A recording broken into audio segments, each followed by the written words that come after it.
Corriger l'exercice de fixation numéro 3, les libellés comme suite, calcule les limites suivantes. C'est donc la seconde partie du paragraphe 31, à savoir les limites sur les fonctions comportant le logarithme népérien. Petit a, on nous demande de calculer la limite quand x tend vers 0 par valeur supérieure de x moins 3 moins ln de x.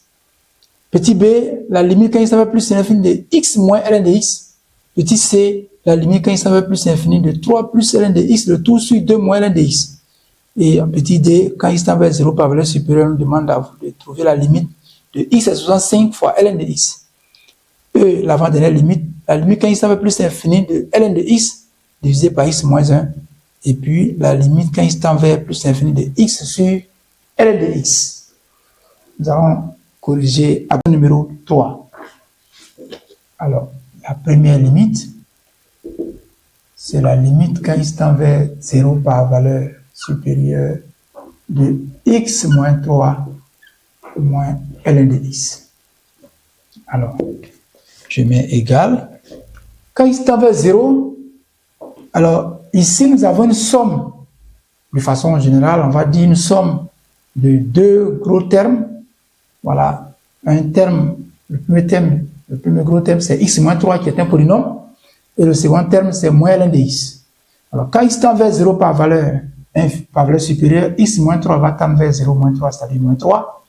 Et puis ln de x, il va tendre vers moins l'infini, mais le moins ln de x va tendre vers plus l'infini. Donc ici, il n'y a vraiment pas de problème. Nous avons, on va dire simplement que on a la limite quand x tend vers 0 de x moins 3. Ce terme est défini en 0, donc ça fait moins 3 qu'on soit à gauche ou à droite, donc c'est pour ça que je n'ai pas mis le symbole là. Et lorsque x tend vers 0 par valeur supérieure, nous savons que ln de x, c'est une limite de référence, c'est égal à moins l'infini. Par conséquent, quand x tend vers 0, l'opposé de ln de x va tendre vers plus l'infini. Plus l'infini, plus moins 3, on va dire que la limite, quand x tend vers 0 par valeur supérieure de x moins 3 moins ln de x, eh bien, ça va donner plus l'infini.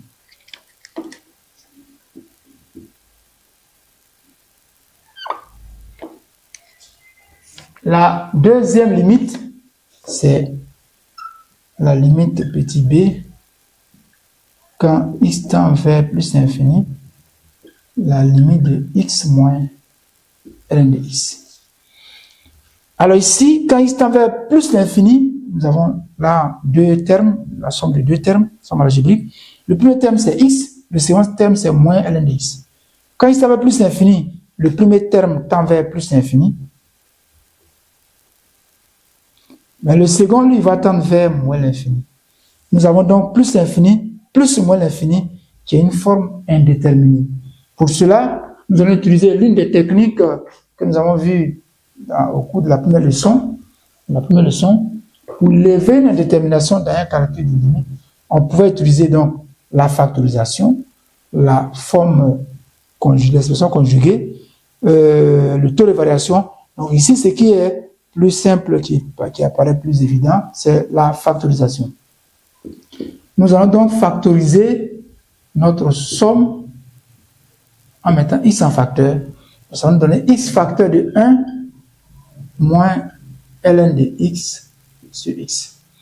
Or, la limite quand x tend vers plus infini de x, c'est égal à plus infini. La limite quand x tend vers plus infini de 1, c'est égal à 1. La limite quand x tend vers plus infini de ln de x sur x, c'est une limite de référence, ça fait 0. Donc si nous multiplions par moins ln de x sur x, ça fait moins 0 sur moins 0, ça fait 0. Donc je peux écrire ici.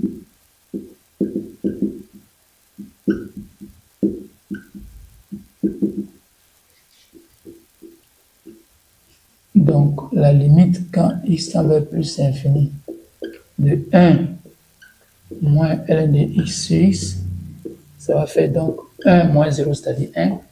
Alors, la limite, quand x tend vers plus l'infini, de x moins ln de x, ça va donc faire 1 multiplié par plus l'infini. Ça nous donne plus l'infini. Voici la deuxième limite. La troisième limite,